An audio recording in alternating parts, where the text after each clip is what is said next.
2019년 11월 29일 지난주 금요일입니다. 부산, 울산, 경남, 대구, 경북, 대전, 충북, 강원도에 사시는 기독교 목회자 3천여 명이 공수처법과 연동형 비례대표제 선거법에 반대하며 문재인 대통령의 퇴진을 촉구하는 시국선언을 발표했습니다. 저와 여러분이 잘 알고 있듯이 지금 이 나라는 커다란 위기 상황에 빠져 있습니다. 지금 이 나라의 갈등은 한마디로 자유 대한민국을 지키려는 세력과 헌법을 바꾸어 사회주의, 전체주의 체제로 몰고 나가려고 하는 세력 간의 싸움입니다. 이 시점에서 교회는 무엇을 어떻게 해야 하는가? 또 기독교인들이 성경의 가치인 자유를 지키기 위해 프로테스트를 해야 되는데 어떠한 명목을 가지고 프로테스트를 해야 하는가? 사실 교회와 교단들이 나서서 사회주의, 전체주의, 독재 체제로 나가는 거 이거를 막기 위해 이제 항거를 해야 됩니다. 이 일에는 교파나 교단 아니면 교파들의 특정한 믿음이 중요하지 않습니다. 심지어 믿지 않는 분들도 다 같이 항거해서 이 나라의 자유를 지키려고 노력을 해야만 합니다. 이러한 그 시점에 3천여 명의 목회자들이 참으로 귀중한 시국 선언을 해주셨는데 이 시국 선언문을 읽어보니 우리와 우리 아이들이 두고두고 들어도 좋을 명문이기 때문에 오늘은 이것을 역사의 기록으로 남겨두기 위해 제가 이 시국 선언문을 여러분에게 낭독하려고 합니다. 시국 선언문은 이렇게 이제 되어 있습니다. 기독교 목회자 3천인 시국 선언문, 문재인 대통령과 각계각층의 국민들에게 묻습니다. 먼저 문재인 대통령에게 묻습니다. 대통령 당선인 문재인은 어디로 사라졌습니까? 지금의 당신은 도대체 누굽니까? 당신의 나라는 어디입니까? 당신의 국민은 누구입니까? 취임사에서 국민들에게 한 약속들이 정말 당신의 입으로 한 것이라면 지금의 당신은 국민들을 속인 사기꾼에 지나지 않습니다. 지금 국민은 김정은의 공갈 협박보다 문재인 대통령의 무소불위의 착각으로 인한 초헌법적 통치를 더 두려워하고 있습니다. 우리는 그때 몰랐습니다. 당신에게는 당신이 꿈꾸는 새로운 나라가 있었다는 것을, 그리고 그 나라는 그야말로 우리가 가보지도 못한, 한 번도 경험해보지 못한, 갈 수도 없는 북한과의 공산주의 낮은 연방제 나라였다는 것을 말입니다. 우린 그저 잘 사는 나라를 말하는 것인 줄 알았습니다. 우리는 이제야 알았습니다. 북한의 김정은은 핵을 포기하지 않은 채 변한 것이 하나 없고 연일 미사일을 발사하며 살기등등한데 대한민국 국군 통수권자인 당신께서는 대북 비행정찰, 방어훈련, 한미 합동훈련도 못하도록 자승자박해버렸습니다. 더 나아가 우리만 전체 방위 영역에서 돌이킬 수 없는 무장해제를 단행하였습니다. 기무사와 군의 2개 군단, 5개 핵심 사단을 해체하며 임기 내 11만 8천 명의 병력을 줄일 것이며 심지어 남북이 함께 총 660km에 이르는 한강 하구 수로 해저 지형 조사를 하여 작년 말에 그 해저 지도를 북한에 넘겼습니다. 아울러 그간 민간 선박의 접근이 제한되었던 수역을 군사적으로 개방을 단행하였습니다. 또한 병사들에게 인권을 빙자하여 정신무장까지 해체해놓고 마침내 국민들에게 이제 한반도에 항구적인 평화의 시대가 열렸다고 선포함이 무슨 음모인지 이제야 알게 되었습니다. 그 결과 북한은 서해 NLL 인근 한박도를 비롯한 도서들을 요새화하였고 지난 11월 23일에는 김정은의 현지 지도로 백령도 코앞에서 9.19 군사합의조차 우습게 여기며 해안포 사격을 가했지만 우리 군은 음파 외엔 아무것도 알지 못하였고 그나마 북한이 이 사실을 밝히기 전까지는 우리 군이 사실을 감추고 있었습니다. 이제 우리가 다 알 수 있습니다. IMF 이후 최악의 경제 성적표를 받아든 뒤 그 뒤에 이루어진 집권 2년 반을 회고하는 수석 보좌관 회의에 모두 발언해서 광화문과 청와대 앞길에서 연일 하야를 외치는 수백만 국민의 함성과 피 맺힌 절규가 하늘을 찌르는데도 한결같이 성원해 주신 국민들에게 깊이 감사드린다. 무너진 나라를 다시 세워 국가를 정상화했다. 한반도 정세의 기적 같은 변화도 만들어냈다고 하신 말씀에 국민들은 대통령의 정신 건강을 우려하게 되었습니다.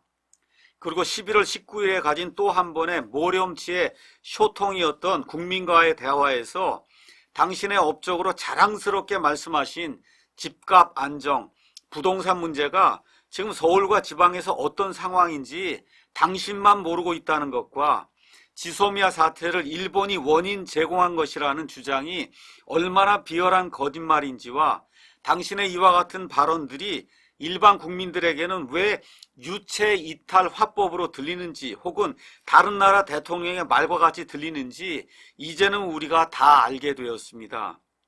그것은 분명 당신의 나라, 당신의 백성이 따로 있다는 것입니다. 물론 당신은 그 나라 백성들로부터는 갈채를 받을 것입니다. 이제 우리가 다 알면서 문재인 대통령 당신에게 묻습니다. 당신은 지난 집권 2년 반 동안 누구를 위해 무슨 일을 하였습니까? 어떻게 나라를 이 지경으로 만들었습니까? 정녕 당신이 만들어가는 새로운 나라가 지구상에 단 하나밖에 없는 생지옥의 북한 김일성 주체 사상의 변종 공산국가입니까? 국민들에게 동의는커녕 한마디 설명도 없이 누구 마음대로 자유민주주의 대한민국을 그런 나라로 전복시키려고 합니까? 당신들은 이와 같은 천인공노할 여적에 해당하는 음모를 이룰 수 있다고 진정으로 생각합니까? 대한민국의 국민이 그렇게 만만한 호구로 보입니까? 그 죄값을 어찌다 감당하려고 합니까? 당신이 월남 패망의 소식에 희열을 느꼈고 대통령이 된 뒤에도 공개적으로 신영복, 윤희상과 같은 간첩들을 존경한다고 천명함과 현충일 추념식에서 6.25 전범 김원봉을 국군 창설의 뿌리라고 함은 당신이 골수까지 공산주의자임을 자처하는 것은 아닙니까? 천만다행히도 당신의 꼼수가 실패했지만 한일 군사정보협정 즉 지소미아 파기로 일본은 물론 주한 미군까지 걷어내려 했던 속셈은 무엇을 위한 것이었습니까? 패스트트랙법을 기어이 통과시켜 놓고 스탈린의 KGB, 북한의 국가보위부 비밀경찰과 같은 무시무시한 공수처법과 국회의원들 자신도 그 내용을 잘 모르는 연동형 비례대표제 선거법을 혈안이 되어 관철시키고자 함은 무슨 음모를 꾀하기 위함입니까? 지금까지 NLL을 넘어온 북한의 목소는 얼마나 되는지, 그들은 무슨 목적으로 침투하였으며 지금 모두 다 어디로 다 잠적했는지 알려주시기 바랍니다. 2명의 탈북 어부를 합동조사도 하지 않은 채 비밀리에 강제 북송한 것은 정말 김정은을 부산에 한아세아 특별 정상회의에 모시기 위해 바친 재물이었는지 알려주시기 바랍니다. 당신께서 의도적인 국가 경제 하향 조정을 위하여 보검으로 사용하는 소득주도 성장과 혁신성장, 공정경제라고 하는 독침과 같은 3대 경제정책을 줄기차게 고집하는 것은 우리나라를 어떤 나라로 만들고자 함인지 알려주시기 바랍니다. 금년도 9월까지 국가 재정 수지가 57조 원의 적자라고 하는 사상 초유의 상황을 만들어 놓고도 내년도 예산을 수입 482조보다 지출이 31조가 더 많은 513조가 넘는, 거기에다 60조 원의 국채 발행까지 하겠다는 묻지 말라는 식의 슈퍼 예산을 편성한 것과 한도 끝도 없는 포퓰리즘의 음모는 무엇인지 알려주시기 바랍니다. 법의 악용과 파렴치의 아이콘이 된 조국 전 민정수석을 아직도 붙들고 전전긍긍하는 이유는 무엇인지 알려주시기 바랍니다. 그러나 이제 당신의 이 턱도 없는 음모를 깨달은 국민들이 광장으로 몰려나가 연일 외치는 문재인 하야의 저 커다란 함성이 들리지 않습니까? 전국 방방곡곡 각계각층에서 발표한 시국 성명과 모든 종교를 막론하고 구국의 기도가 하늘에 사무치고 있음을 듣지도 못하였습니까? 여당과 버금가는 국회의원들을 가진 제1야당의 대표가 구국의 일념으로 이 엄동설안에 당신의 문전에서 단식하며 사경을 헤매고 있음을 알지 못하고 있습니까? 이미 국민들은 심중에 당신을 대통령으로 인정하지 않는다고 하는 사실을 알고 있습니까? 이제 우리 목회자들은 국민의 이름으로 다음을 명령합니다. 나라의 주인인 국민을 버린 문재인 대통령을 우리가 버린다. 국가체제의 변혁의 야욕을 버리고 즉시 하야하라. 모든 위정자들은 대한민국의 헌법과 국법을 수호하고 준행하라. 모든 위정자들은 사회주의, 공산주의, 김정은 체제의 낮은 연방제 통일을 즉각 포기하라. 우리는 개돼지로 살 수 없다. 공수처 설치 법안을 철회하고 폐기하라. 우리는 죽어도 북한과 낮은 연방제 공산국가로 살 수가 없다. 연동형 비례대표제 법안을 폐기하라. 우리는 하나님의 심판을 불러오는 반인륜적인 동성애 합법안을 순교의 각오로 반대한다. 우리는 절대 다수가 역차별당하는 소수차별금지법을 순교의 각오로 반대한다. 인간의 참된 인권과 윤리 도덕과 미풍양속을 파괴하는 각종 인권 조례를 폐기하라. 역사를 뒤바꾸고 정권의 앞잡이 노릇을 하는 국가인권위원회 및 비전문가들로 구성된 모든 위원회를 해체하라. 우리가 통일과 북한을 위하는 것은 김정은 체제가 아니라 북한 주민들을 위한 것이다. 모든 정치권은 북한의 인권 회복에 앞장서라.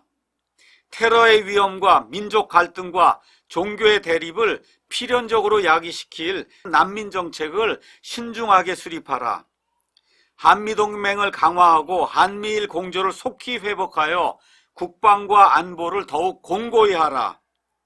기독교를 혐오 세력으로 단정하고 타당하지 않는 방법과 법 적용으로 기독교에 대해 탄압하는 것을 즉각 중단하라. 우리는 선조들이 피 흘려 지키고 땀 흘려 이룩한 자랑스러운 자유민주 대한민국, 우리의 사랑스러운 후손들이 살아갈 이 나라를 지키기 위하여 목숨 바쳐 싸워나갈 것을 천명한다. 2019년 11월 29일 부산, 울산, 경남, 대구, 경북, 대전, 충남, 전북, 강원도 기독교 지도자, 목회자 3,000여 명의 시국 선언이었습니다. 우리 하나님께서 지난 71년 동안 자유 대한민국을 하나님의 눈동자처럼 지켜주셨습니다. 우리 이승만 대통령을 통해 자유민주주의 헌법을 만들게 해주시고 박정희 대통령을 통해 산업화를 이루게 하나님께서 만들어주시고 그 이후에도 우리나라에 손을 얹어주셔서 세계에서 가장 가난한 국가, 가장 못 사는 국가가 경제 10위권에 드는 정말 아름다운 국가가 될 수 있도록 하나님께서 만들어주셨습니다. 그러나 먼저 우리 믿는 사람들이 하나님의 이 같은 은혜를 정말 제대로 깨닫지 못하고 하나님을 대적하고 우리 아이들에게 올바른 국가 교육을 시키지 못하고 전교조 교육을 받도록 그대로 방치해 둠으로 말미암아 이것이 시간이 지나면서 고착화되면서 지금 대한민국이 위기를 맞게 됐습니다. 그래서 목사로서 먼저 우리 기독교인들이 하나님 앞에 우리의 잘못을 내어놓고 회개하고 간절히 하나님의 은혜를 갈망할 때 하나님께서 이 위기를 전화위복의 기회로 만들어 주실 줄로 믿습니다. 그래서 먼저 우리 기독교인들이 하나님 앞에 간절히 기도하고 호소하고 우리의 잘못을 내어놓고 회개하는 그런 일이 있어야만 이와 같은 일이 우리에게 가능할 줄로 믿고 회개를 가장 기뻐하시는 우리 아버지 하나님께서 우리 기독교인들이 회개하고 우리 애국 시민들이 자유를 갈망하는 것을 하나님 앞에 보이게 될 때 하나님께서 다시 한번 우리에게 은혜와 긍휼을 베풀어 주실 줄로 믿습니다. 그래서 이번에 이 좋지 않은 이 기회로 보이지만 이것이 정말 우리가 회개하고 하나님께로 돌아갈 수 있는 그런 좋은 기회로 바뀌면서 다시 한번 이 대한민국이 부흥의 길을 걸을 수 있는 좋은 계기가 될 수 있도록 우리 모든 성도들과 그 다음에 우리 목회자들 모든 교회가 합심을 해서 이 나라를 지키기 위해 애를 써야 할 것입니다. 우리 주 예수님께서 우리와 함께 해주신 것처럼 앞으로 이 대한민국에 손을 얹어주시고 대한민국이 다시 부흥과 번영의 길을 가며 하나님을 두려워하고 세상 모든 사람들에게 하나님의 복음을 가져다 줄 수 있는 그런 귀한 국가, 귀한 백성이 되도록 우리 예수님께서 만들어 주실 줄로 믿습니다.